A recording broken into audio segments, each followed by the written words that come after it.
Awesome. Hello there, citizens of Toronto. This is episode 2 of By a Thread, our emergency digital town hall and our interview show where we discuss with candidates and constituents of the city of Toronto our issues, our hopes, our dreams, and what we're fighting for. Because at the end of the day, our entire city is being held on by a thread. So today we have Isabella Gamk. Or is it Gamk? How do you pronounce it? Gamk.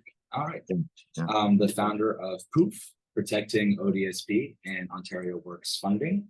A defender, I'd say one of the most prominent activists I've seen in the city, somebody who is continually pushing back against the hatred and advocating for love, peace, solidarity, and more funding and action towards poverty. Isabella, please tell us about yourself. Tell us about your successes and anything you would like to do for your introduction. Okay. Hi. Yeah. Hi. My name is Isabella Gamk, and I founded POOF in 2018 to demand a 100% increase. The POOF stood for POOF. We're here because we came out of the gate swinging. We demanded a 100% increase right off the bat, while other groups and everybody were demanding that a proposed liberal 3% increase be reinstated when it was never instated. It was only proposed. But the 3%. This is funny because just recently there was a newspaper article about how the Liberals were too far left. And when they only wanted to give a 3% increase to disabled and poor people, that's not too far left. That's way almost right. I'm sorry, but that's definitely not left. I don't know where they're getting their priorities from, but it's definitely skewed. I completely agree with you, Isabella. Yeah. I find that I'm in the same position I'm in now that I was in 2018, because now I have finally got other groups to demand more, and there are many groups are demanding that ODSP be doubled, as we suggested in 2018. Only this is 2023, and 2018 doubling it it's ableist, because if you just doubled ODSP from 1228 up to 2456, if you Google average market rent for a one-bedroom apartment in Toronto is $2,500. So you basically would only give a disabled person who's been rent evicted or dem evicted, a person in a wheelchair who needs another place to live, you would basically only be giving them enough money for rent and nothing else. So because only 9% of disabled people on ODSP actually live in subsidized housing. This is down from 4 years ago, when it was 12% of ODSP clients live in subsidized housing. The same with OW, with welfare. 4 years ago, there were 7% of OW clients living in subsidized housing. And last year when I checked, when I was running for mayor, I checked with ISAC and it was down to 5%. So there's less OW and ODSP clients that live in subsidized housings now than 4 years ago. I attribute some of it to evictions, but some of it's due to death. But I believe a lot of it's to do with a lot of people that are on OW or ODSP. Some on OW have undiagnosed mental health issues. One of the big problems that I had in Toronto housing, and even in a rental average market rent building I was living in before, it was sleep deprivation torture. And nobody, I think, really talks enough about this, because when you're sleep deprived night after night after night, it makes you angry, it makes you mad. You become delusional, you hallucinate, you get all these bad thoughts in your head, about your neighbors, because they're not letting you sleep. So, when you complain to management and management don't take you seriously, and they slough it off and then want to label you as a problem tenant or something because you're complaining too much. This happens, but when the management doesn't take people seriously with mental health issues, and they continue to be sleep deprived, and then they act out in the housing, and then they get evicted for it, then they're on the streets and they're even further sleep deprived. So then they act out in public. Sometimes manifests itself into violence towards pedestrians walking on the sidewalk unprovoked. So, they might be delusional, think that person's following them, that person's out to get them. You know what I mean? So the other politicians aren't talking about what's causing it. We have a problem when hospitals. I've been to many times. I've been in the emergency room at St. Mike's and watched security kick people out with mental health issues. The people go there with the mental health issues, to get help, but they can't put their mental health issues outside the door or put them in their back pocket and pretend they're normal. So they continue to act out in the hospital. They threaten and they yell, they scream. They might disturb something or grab something or whatever. But these people should just be kicked out onto the street. They should be taken care of. They should be put in a quiet room. Because when they're released into the unsuspecting public, it's an endanger to the unsuspecting public, and it's no fault of the person that's being kicked out, because they did go to the hospital to get treatment. Even Gamk is guilty of this. I have so many reports because I'm with POOF of people getting, from going from Gamk to the hospital to the shelter to Gamk to the hospital to the shelter over and over again, like a revolving door. So there's so many issues that are close to my heart, and um, yeah. So like I said, like I'm in the same position I was 4 years ago, because now I'm having to call out the ableism, the demands. I'm only doubling ODSP, and we need more. What we're demanding now, because we changed our demands twice this year. First, we changed it to tripling it at the beginning of the year, ODSP and OW, but now or to triple ODSP.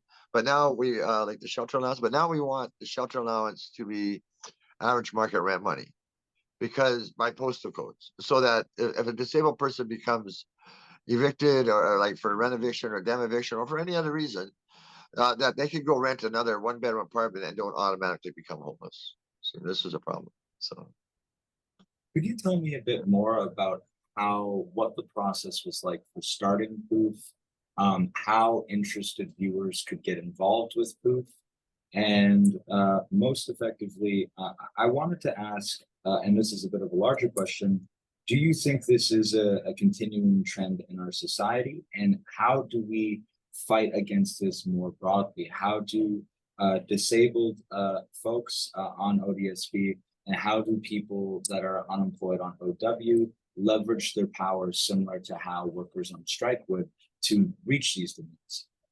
Uh, so let's just start with the first one. What was the process of founding and developing POOF into the organization you see it as?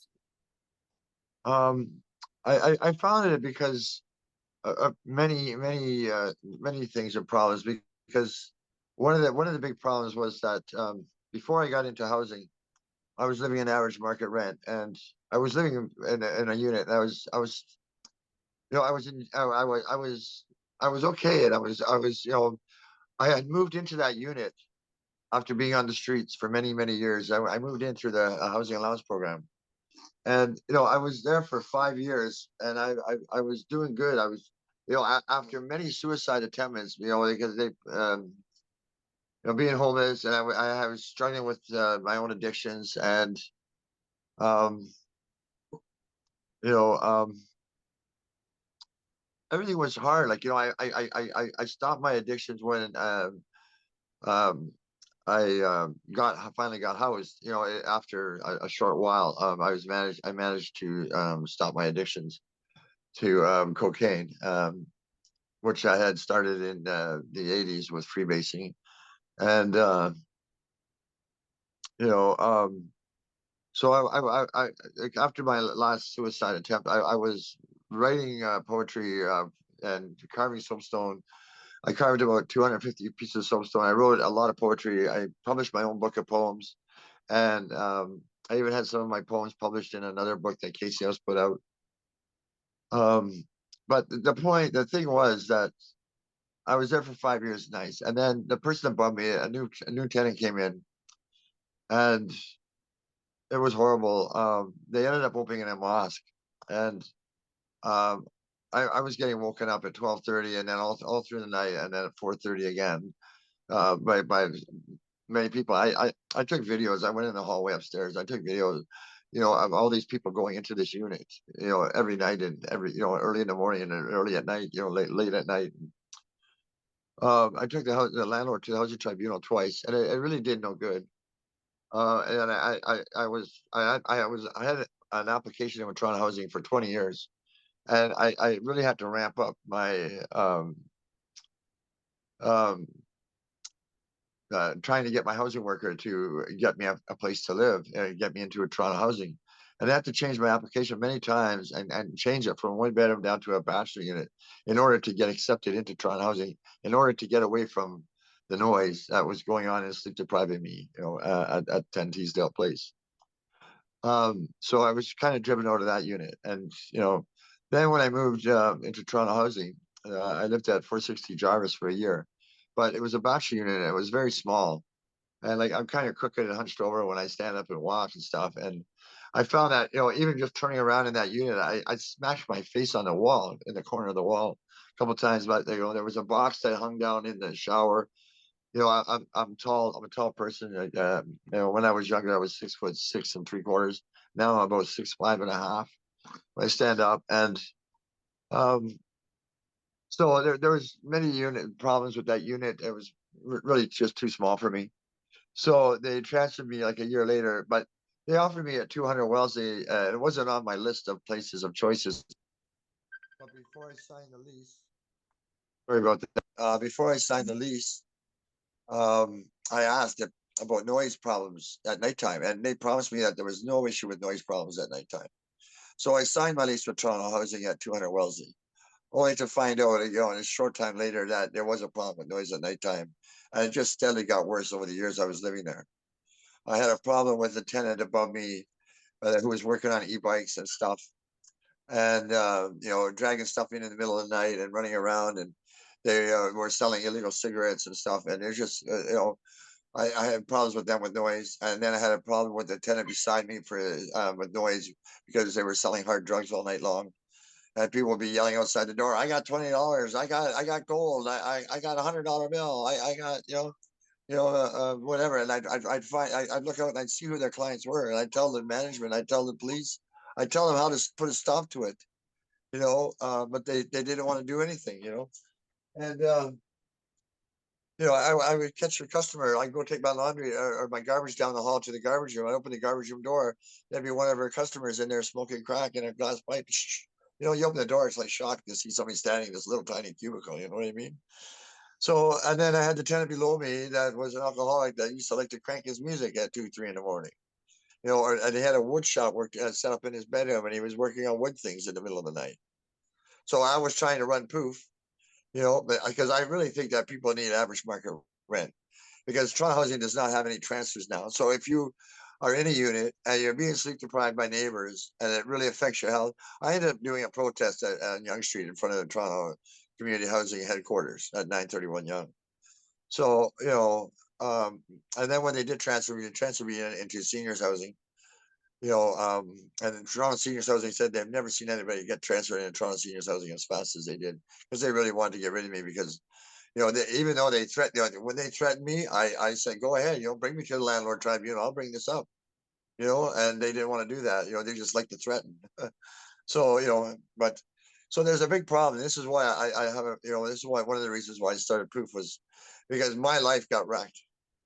And if I had average market rent money, I could have just went and rented somewhere else and got away from all this stuff. And I wouldn't have to deal with both places like for 10 years, basically. The one place for 4 years I had to deal in, and 4 years in the other place. So, that was 8 years that I had to deal with crap.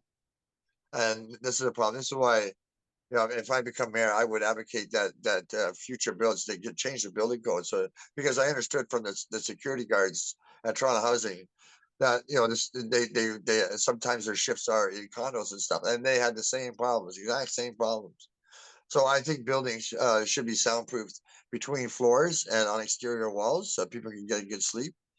The tenants should not be disturbed by tenants above and below, 2 floors up, 2 floors down. And that's what we found, because I had videos like, and I still have them, where music was coming from 2 floors up, you know what I mean? Or somebody was smashing things 2 floors down, hammering away. It's just a struggle, and I don't think, like, unit shouldn't necessarily be soundproof to the sides or to the hallway, because if somebody is screaming or yelling for help, they need to be heard.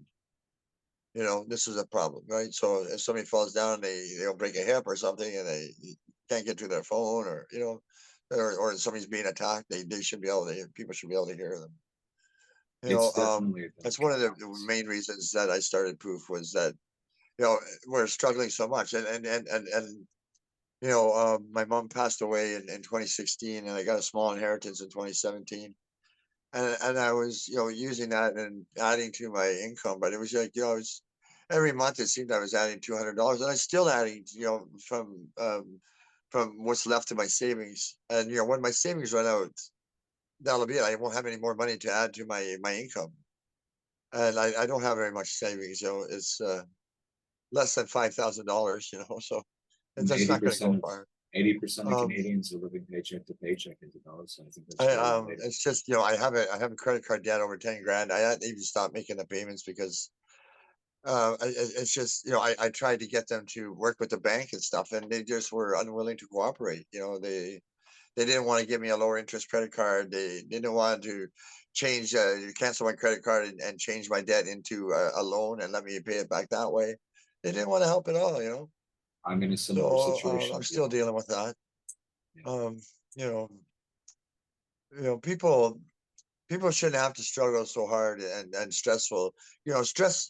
Stress of trying to make ends meet every month, adds to many health issues. I have severe IBS, and it adds to that, and it's it's it's not good.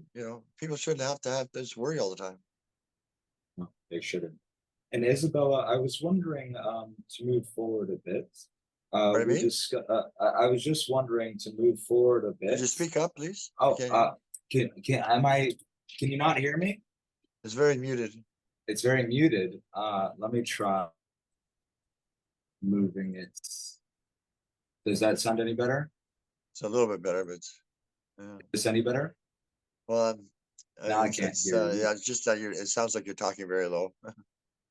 Oh, it's because that's the speaker. Yeah, I don't know. You hear Oh, me okay? built in it's your. Can you hear me better now? It just sounds a little different tone, that's all, but it's still a little bit muted. Still a little bit muted. That's unfortunate. I'll try to speak a bit louder to try to compensate. Okay. Um, so I wanted to ask, a lot of Torontonians are concerned about both the Ontario Place renovations that aren't democratically supported, as well as a lot of issues with our freeways like the Gardiner. I was wondering, if you were mayor, what would your plans be for these locations? Oh, if I was mayor, I would fight to keep Ontario Place as parkland. I would like to see the more modern attractions that were all shuttered up. I would like to see them just completely removed, and put in grass and green space. There's many people that are enjoying Ontario Place now.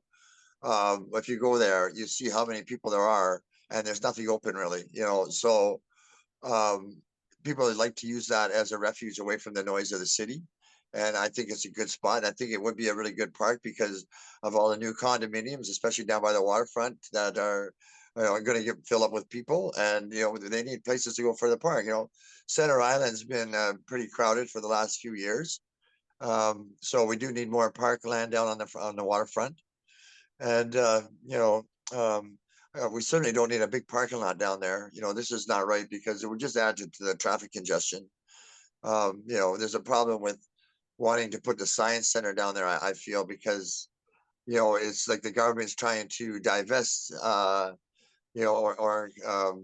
their responsibility for two sites and conglomerate and only be responsible for one site. So that means like down the road they could start cutting funding to that one site, and the means Ontario Place and the Science Center would be competing for the same amount of money.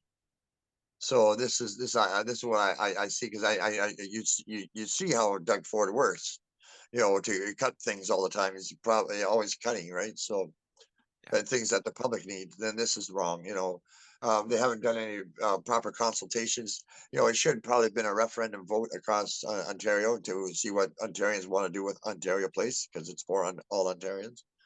Um, As far as the Gardner and the Lakeshore are concerned, I would like to see them buried in a tunnel like they did in Boston. I would like to see that over top of the tunnel that that whole strip become parkland, with a walking trail and a bicycle trail, a separate dedicated bicycle trail and a dedicated walking trail, and with a sky train running the whole length of it, as public transportation. That That would like the be Vancouver beautiful. has the Yeah. sky train. So that way it's not taking up a lot of surface area on the in the parkland, and people can still walk underneath it and party and picnic around it. It's not going to bother them. Um, you know, I think that Toronto has a problem with the number of cars that are being added into the system all the time, and which is adding into the density. And this is a big problem. So nobody wants to talk that. All these other mayoral candidates are talking about congestion and ignoring the fact that more cars are being added to the system. Every day by every time another person moves into a condo with a car. You know, uh, this is and they want to blame it on bike lanes and this and that. Bike lanes are safe. I think we do need bike lanes. We need more dedicated TTC, more dedicated streetcar tracks, and we need service ramped up. Streetcars should be running like subways if you want to encourage people to get out of their Oh cars. yeah. Every 2 or 3 minutes, not every 14, 15 minutes where people go, oh, shoot, now I just missed that one. I got to wait now 20 minutes for another streetcar. You know what I You can mean? get where you're going by walking if you miss one. Yeah. Yeah. So, this is how you want to encourage people out of their cars. You got to have the service there for them, because the way it is now with the slow service, like the one Mayoral Kennedy debate I went on on my way there, I had to let two trains go by me because they were so full I couldn't get on. And then when I got to where I was going, when I took one bus up and I had to transfer to another bus, I had to wait and let one of the buses go by because there was no way I could get on. It was way too full. So this is because there's not enough service. If you have more service, then the buses aren't so full. And then people are more happy when the buses aren't so full and they're more apt to want to take it. Because if you're jammed in like sardines constantly, people don't want to do that. And they don't want to travel like that. They don't want to take the transit system like that. So, you don't want to stand for 2 hours on a bus, an hour on this bus and then an hour on another bus to get where you're going. You know what I mean? So, we need better service, yeah. And unfortunately, Isabella, we're reaching the end of our interview, but I would love to hear if you had about 4 years in power or 5 years, the Toronto 5 years from now under your guidance, what would that look like in terms of education? What would that look like in terms of reduction of prejudice? And what would that look like in terms of hope? A Toronto with your guidance 5 years in the future, what would that look like to close us off?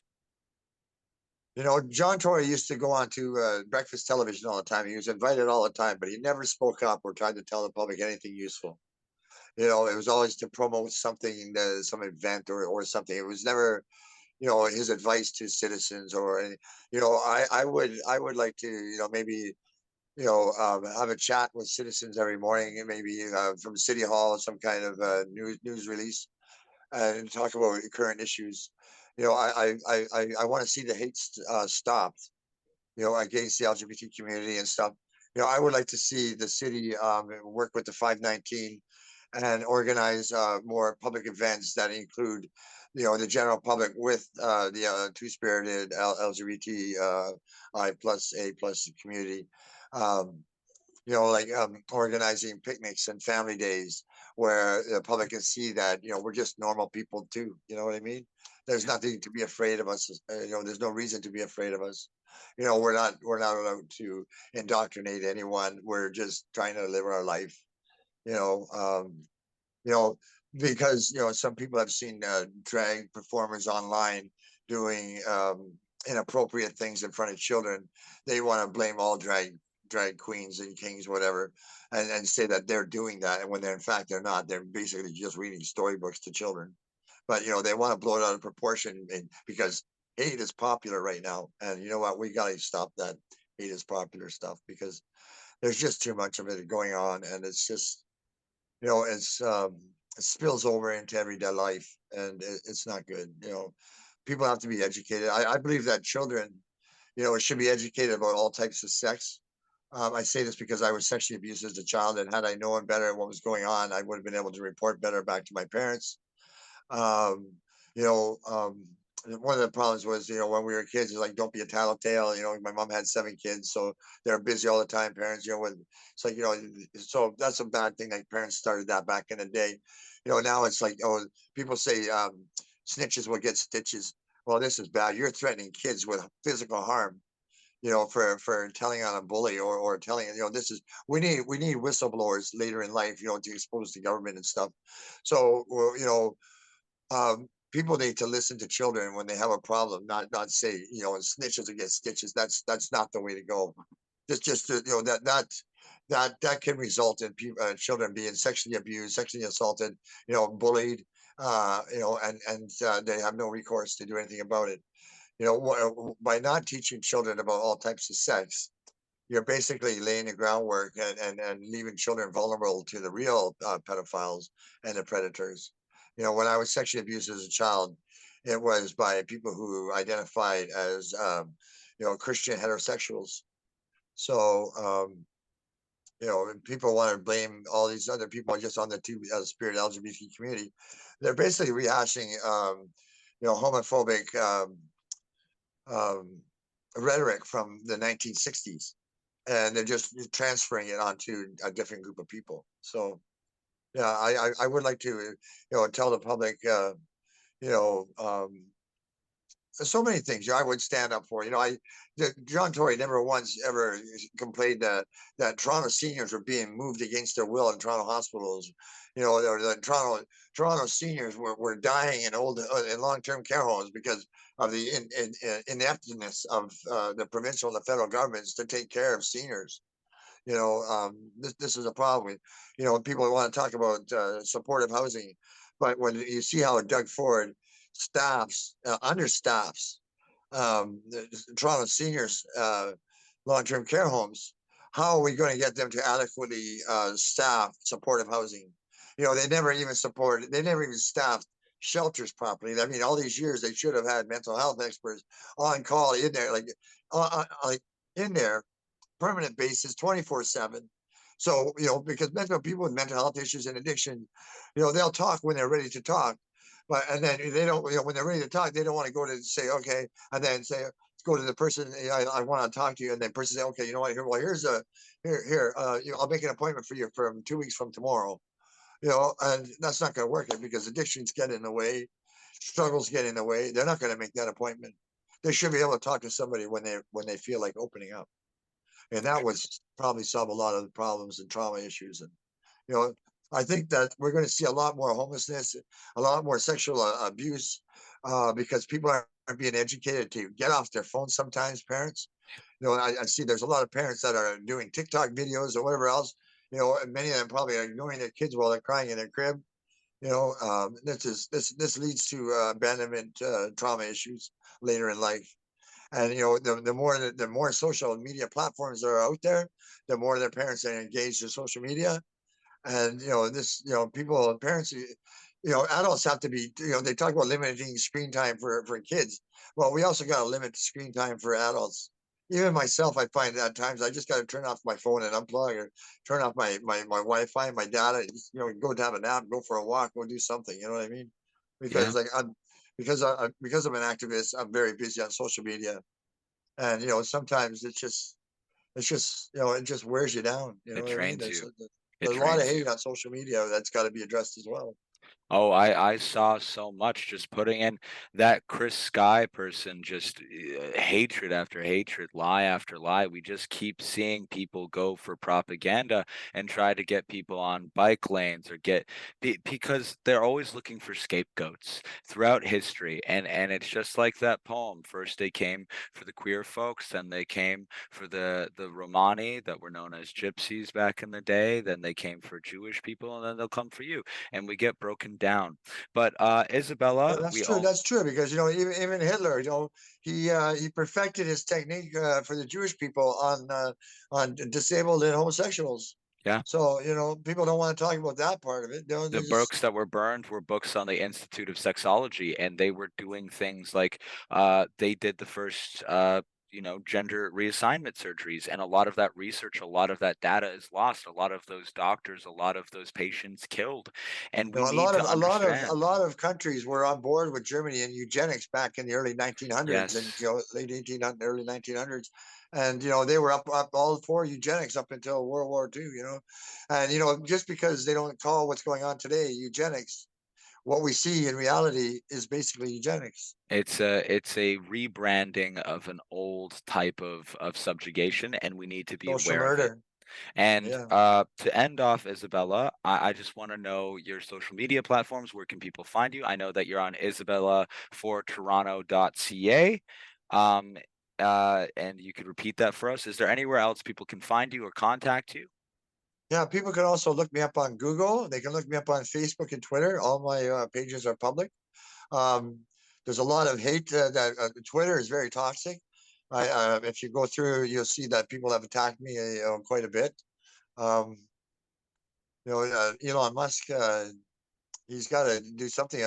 Apparently there was a video that even the police couldn't get taken down of some woman being stabbed in a park. When the police are having trouble to get videos taken down, there's a problem. You know what I mean? Well, I don't So I don't think know what I'm. we're going to do with social media going forward, but Uh, yeah, Facebook. Most of my stuff is on Facebook, and but if you're looking for newspaper articles and whatnot about me and POOF, you can look it up on Google. Of course. And thank you once again, Isabella. I've been your host, Mitchell Toy, another candidate for mayor, but I'm trying to use these platforms in my running to expand the voices of people like Isabella, who I believe would do a lot better job than I would. But I think ultimately we have to continue spreading our voices. And Isabella, if you could, we only have about 5 minutes. So if you could, in a few minutes or less, talk about how we've been disincluded in the mainstream media and at public debates. Okay, yeah. I ran last year as mayor of Toronto as well as this year. I'm running this year, and even last year, I found problem with the media wouldn't report on stuff. Like last year when I was running for mayor, I did a POOF protest, and we blocked Wellesley Street East in front of the ODSP OW office for 2 hours, and there was another mayoral candidate there. There was another councillor candidate. There was another group there. Everyone let the media know what was going on, but the media chose not to show up. But I think had the media told the public that there was a mayoral candidate, blocking a street in Toronto, demanding more money for poor and disabled people, it would have garnered interest. Whether negative or positive interest, it would have been interest. And it would have got people more engaged. But instead, the media just reported to the public, "Oh, there's no interest in the election." So they're fixing the election. When the media only advertises, when the media is only telling the public about 6 candidates, and they even admit that they're trying to influence the election by telling these about the public about these 6 candidates. And from what I understand from people who are being polled, they're only being told about those 6 candidates. So they're really just shuffling. They're asking the public to vote on which order you want to see these 6 candidates in. They're not being told about the other 96 candidates. You know, um, so this is really gerrymandering. It's they're influencing. If you look up gerrymandering, it says influencing an election by changing the zoning. But I think if you're influencing the election in any which way, it's gerrymandering. And also, when the media are only telling the public, the mainstream media are only telling the public about the same 6 candidates over and over again, morning, noon, and twice at night on mainstream media in the news. Repeating all the same talking They're points basically too. third-party advertising. So Yeah. it's undocumented third-party advertising, and it's really not fair. Like I think the other mayoral candidates should probably get together and go down to City Hall and maybe take a walk trip, to the different media outlets downtown. You could go to City TV. You can start at Bell Rogers here at Bloor, and then you can walk down to City News, and then you can walk over into Queen Street, over to Queen Street West, and go to CTV and Global News, and go to these places and ask to speak to somebody in charge, and maybe present a letter and get all the candidates to sign a letter and print it in and say, what's going on is not fair. These the 6 mayoral candidates that are getting all the media attention. are perfectly happy to receive it all, and are perfectly happy to not share any airtime with us. And I think this reflects badly on them for not even speaking out about it themselves. That they think that they're all entitled to all this airtime and the rest of the candidates aren't. So, that's my thoughts. I Had the really, media reported about my protests and me accurately for the last 5 years and told the public my name, at least, and that I'm the founder of POOF and whatnot, and what our goals are and what we're doing. But they chose not to do that ever in the last 5 years. Once in a blue moon, my name would get mentioned, but only basically in newspaper articles and not on TV. They've aired my words a few times on TV, but they never told the public my name when they're doing so. So this is this I find I had the media been telling the public about me for the last 5 years, I'd be as popular as Libya Chow. They know who I am. They would know my name. So yeah. I think that's completely true, Isabella. I think that you are the kind of person that we need in power, somebody that has experienced the pressure of the society, and I am honored and grateful for you being here. Thank you so much. And is there one last sentiment you'd like to share with the audience? Yeah, even the Star reported that the next Toronto mayor, if they really want to accomplish anything, they're going to have to fight like hell with the provincial and the federal governments. I fight with the provincial government nonstop with ODSP and OW. I send emails. I send emails to Justin Trudeau all the time too, and I've been getting more engaged with the C-22 bill about the federal Canada disability benefit, because I feel that's even going to be inadequate.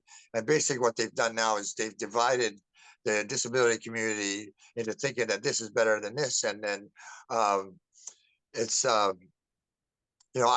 fear that it's going to be inadequate, and then it's given us now a war on two fronts. And if one's not enough, who do we fight with? Do we fight which government do we fight with to up their part so that we're not going to be? You know what I mean? So Yeah. Justin Trudeau really muddied the waters on this one. I mean, he was the prime minister. He could have demanded and said, listen, or condemned the premiers for their treatment of disabled and poor people, and said, listen, you got to fix the benefits that already exist. Yeah. But he Thank, chose not to. Just the same way that he stood behind Doug Ford when Doug Ford said, we can't keep doing healthcare as a status quo, with Justin Trudeau right on his shoulder. yes. When public health care shouldn't be being dismantled in Canada because it should be against the law.